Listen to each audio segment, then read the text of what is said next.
Hero வெளியே வந்தோடனே 100 பேர்ல எத்தனை பேர் எக்ஸுக்கு ஓட்டு போட்டாங்க, எத்தனை பேர் ஓக்கு ஓட்டு போட்டாங்கன்னு சொல்லிட்டு என்ன சொல்றாரு.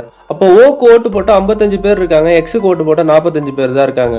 இப்போ இன்னும் நமக்கு 6 பேர் தேவை, அப்பதான் இந்த கேமை ஓட்டெடுப்பு நிறுத்த முடியும்னு சொல்லிட்டு ஹீரோ அங்க போய் பேசலான்னு பாக்குறாரு. அப்ப ஃப்ரெண்ட் மேன் வேணாம், அது பிரச்சனை ஆயிடுன்னு சொல்லிட்டு ஹீரோ வார்ன் பண்றாரு. அப்ப ஹீரோ இங்கேயே இருந்தா என்ன நடக்குது, நம்ம எல்லாம் செத்து போயிடுவோம், கண்டிப்பா இந்த கேமை நிறுத்தி ஆகணும்னு சொல்றாரு. அப்பதான் ஃப்ரெண்ட் மேன் ஏற்கனவே கம்மியா பணம் இருந்தப்ப எல்லாரும் போலாம்னு நினைச்சாங்க, இப்ப இன்னும் அதிகமா பணம் வரப்போகுது, அதனால சில பேர் மனம் மாற வாய்ப்பு இருக்குன்னு சொல்றாரு. அப்ப நம்ம பக்கம் வெறும் ஒரு 6 பேர் வந்தா மட்டும் போதும், நம்ம ஈஸியா வேலைக்கு வெளியே போயிடலாம்னு சொல்லிட்டு திரும்ப ஓட்டெடுப்பு நடத்த ஆரம்பிக்கிறாங்க. இப்போ ஒருத்தர் மாத்தி ஒருத்தர் ஓட்டு போடுறாங்க. இப்ப 2 பக்கமும் மாறி மாறி வந்துகிட்டே இருக்கு, 45, 46, 47, 48ன்னு சொல்லிட்டு. இப்ப எக்ஸ் ஓ ரெண்டுத்துலயுமே 48 ஓட்டு இருக்கு. இப்ப யாராவது 3 பேர் மட்டும் எக்ஸ் பக்கம் ஓட்டு போட்டா நம்ம ஜெயிச்சிருவோம்னு சொல்லிட்டு ஹீரோ நம்பிக்கையோட இருக்காரு. அப்போ ஒரு ஆள் வந்து எக்ஸுக்கு ஓட்டு போட்டுறாரு. இப்ப எல்லாரும் கத்த ஆரம்பிக்கிறாங்க. அதுக்கப்புறம் ஒரு ஓட்டு போட வர 2 பேருமே அடுத்தடுத்து ஓகே ஓட்டு போட்டுறாங்க. இப்போ ஓ பக்கம் 50 பேர் இருக்காங்க. இப்ப ஃப்ரெண்ட் மேன் வந்து எக்ஸுக்கு ஓட்டு போட்டுறாரு.